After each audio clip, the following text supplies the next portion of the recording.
إن سعيكم لشتى فأما من أعطى واتقى وصدق بالحسنى فسنيسره لليسر.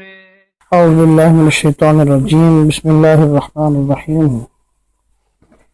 باب حائل کنایا کا ایک سبق ہم پڑھ چکے ہیں. آج دوسرا اور آخری سبق ہے اس باب کا. وَإِسْكَانُ يَرْضَهُ يُمْنُهُ لُبْسُ طَيِّبٍ بِخُلْفِهِمَا وَالْقَصْرَ فَاذْكُرْهُ نَوْفَلَ لَهُ الرَّحْبُ. لفظ یرضہ یہ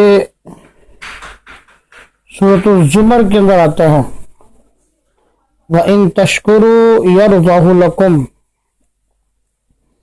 اس کے بارے میں کہتے ہیں وَإِسْكَانُ يَرْضَهُ، اور لفظ یرضہ کی ہا کو ساکن کر کے پڑھنا. یمنہ یہ امام سوسی کی قرأت ہے. لبس طیب ہشام اور دوری بصری کی قرأت ہے. بخلفہما ان دونوں کا خلف ہے. یہ ضمیر پیچھے کی طرف جا رہی ہے، لہذا ہشام اور دوری بصری جو ہیں ان کا خلف ہے. بالقصر اور عدم صلہ کے ساتھ اس ہا کو پڑھا ہے.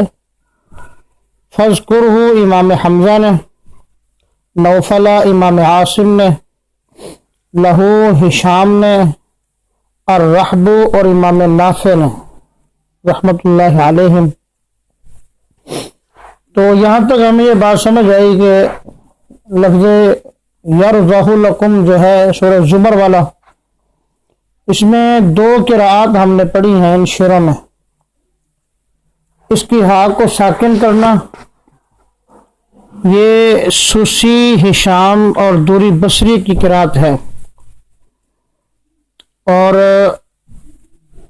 اس پہ عدم صلہ کرنا یہ امام حمزہ، امام عاصم، ہشام اور امام نافع کی قرأت ہے. اور باقی وہ تمام قراء جن کا نام نہیں آیا وہ اس ہائے صلہ کو صلہ کے ساتھ پڑھتے ہیں، ہائے ضمیر کو صلہ کے ساتھ پڑھتے ہیں. دوسری بات اس شعر میں قابل غور یہ ہے کہ ہشام اور دوری بصری کا خلف ہے. تو ہشام کی دوسری وجہ جو ہے اس کا تذکرہ شعروں کے اندر ہی موجود ہے. یعنی ایک وجہ کے اندر وہ ہا کو ساکن کرتے ہیں اور دوسری وجہ کے اندر وہ ہا پر عدم صلہ کرتے ہیں، اس لیے کہ لہو الرحب کے اندر ہشام کا نام موجود ہے. لیکن دوری بصری کی ایک وجہ کا تذکرہ تو شعروں کے اندر موجود ہے کہ وہ ہا کو ساکن کر کے پڑھتے ہیں، لیکن دوسری وجہ کا تذکرہ شعروں میں نہیں ہے. تو لہذا دوری بصری کی جو دوسری وجہ ہے وہ صلہ کرنے والوں میں شامل ہے. تو لہذا دوری بصری اس ساکن بھی کریں گے اور صلہ کے ساتھ بھی پڑھیں گے اس ہا کو. اس کے بعد والزلزال خیر یرہ بہا وشر یرہ حرفیہ. سورۃ الزلزال کے اندر دو ہائے ضمیر جو ہے وہ استعمال ہوئی ہیں، ایک خیر یرہ کے اندر اور دوسری شر یرہ کے اندر. یرہ ہو یہ ہائے ضمیر ہے. حرفیہ ان دونوں حرفوں کو سکن تو ساکن کر دے لیسہولہ ہشام کے لیے. تو ہشام جو ہے وہ حالت وصل میں ان دونوں کلمات کے اندر ہائے ضمیر کو ساکن کر کے پڑھتے ہیں، اور اس کے علاوہ باقی تمام قراء جو ہیں وہ صلہ کر کے اس ہائے ضمیر کو پڑھتے ہیں. گویا کہ یہاں پر ہائے ضمیر کے اندر صرف دو ہی قراءات ہیں، ساکن کرنے والے ہشام اور باقی تمام قراء جو ہیں وہ صلہ کے ساتھ پڑھیں گے. اور سورۃ الزلزال سے انہوں نے یہ قید بیان کی ہے کہ کہ یرہ اگر کسی اور جگہ پر ہو تو اس میں یہ اختلاف نہیں ہوگا، جیسا کہ سورۃ البلد کے اندر بھی آتا ہے ایحسب ان لم یرہ احد، لیکن اس میں اختلاف نہیں ہے بلکہ صرف سورۃ الزلزال کے اندر یہ اختلاف ہے۔ اس کے بعد آخری شعر، دو شعر ہیں ایک ہی لفظ کے متعلق، وعا نفر ارجئہ بالحمز ساکنا،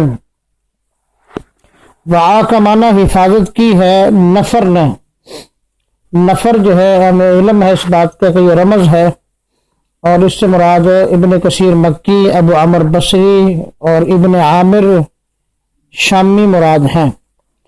تو نفر نے حفاظت کی ہے ارجئہ لفظ کی، بالحمز ساکنا، حمزہ ساکنہ کے ساتھ۔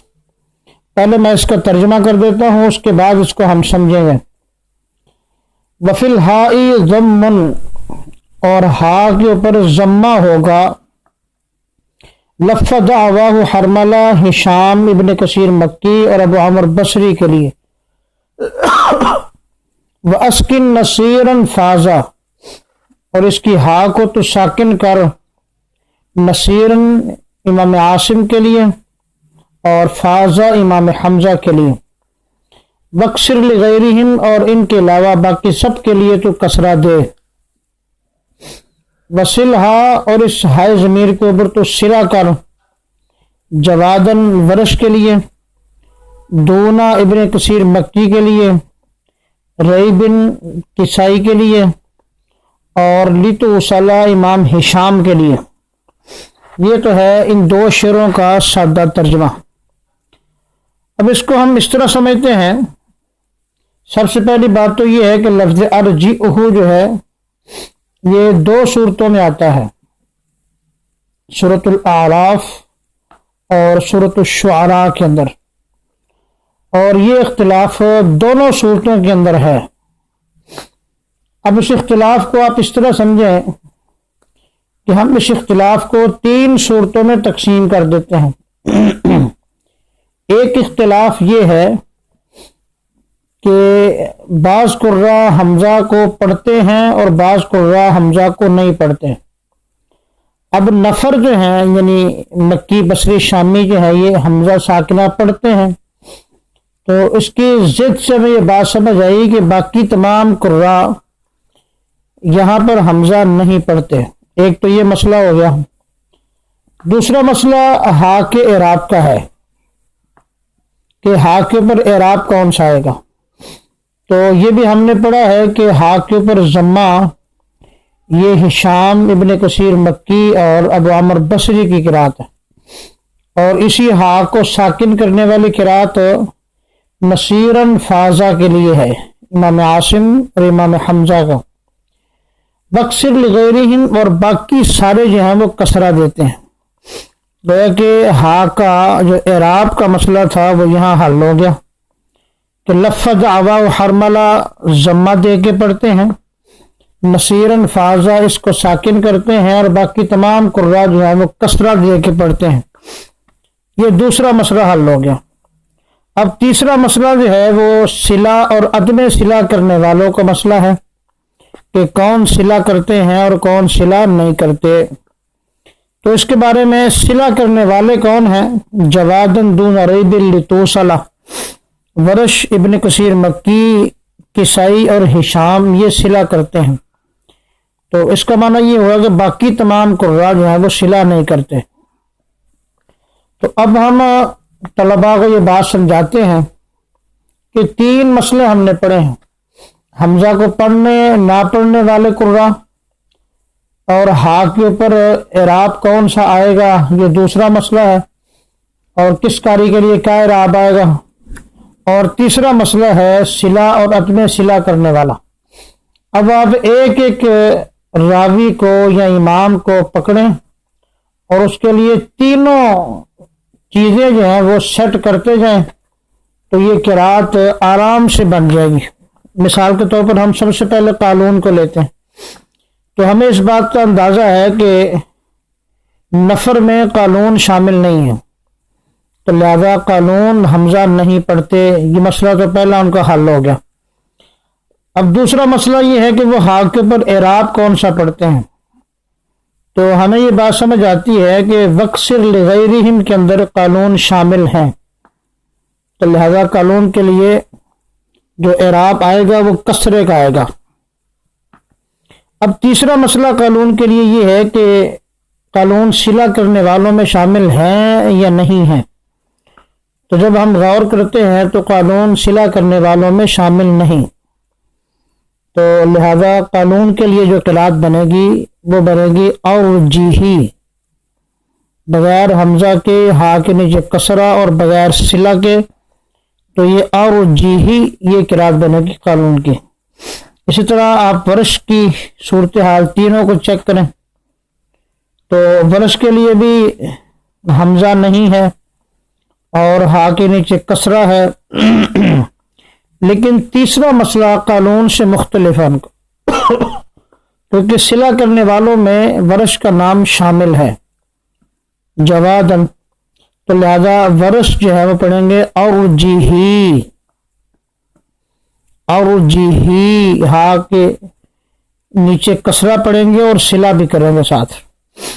اسی طرح آپ ابن کثیر مکی کو آپ لیں تو ابن کثیر مکی جو ہیں وہ حمزہ ساکنہ کے ساتھ اس لفظ کو پڑھتے ہیں اور ہا کے اوپر جو ہے وہ ضمہ دیتے ہیں کیونکہ دعویٰ کے اندر ان کی رمز موجود ہے. اور تیسرا مسئلہ یہ ہے کہ وہ صلہ بھی کرتے ہیں. تو لہذا تینوں مسئلوں کو جوڑیں گے تو ابن کثیر مکی کی قرات بن جائے گی، یعنی اورجیہو، ہا کو بھی لمبا کرنا ہے، اس میں صلہ موجود ہے ابن کثیر مکی کے لیے. تو اسی طرح آپ ابو عمر بصری اور دیگر قراء کی قرات جو ہے بآسانی بنا سکتی ہیں کہ تینوں مسئلوں کو اس میں آپ نے لے کے آنا ہے. حمزہ پڑھنے والوں سب سے پہلے یہ دیکھنا ہے کہ یہ قاری یا یہ راوی جو ہے وہ حمزہ پڑھتے ہیں کہ نہیں پڑھتے. پھر اس کے بعد آپ نے یہ دیکھنا ہے کہ ہا کا اعراب کون سا ہوگا، ضمہ ہے یا کسرہ ہے یا اس کو ساکن کرنا ہے. اور تیسرا مسئلہ آپ نے یہ دیکھنا ہوگا کہ وہ صلہ کرنے والوں میں شامل ہیں یا صلہ نہیں کرتے. تو تینوں کو آپ صلہ کریں گی تو قرات بن جائے گی. صدق اللہ العظیم. السلام علیکم ورحمۃ اللہ.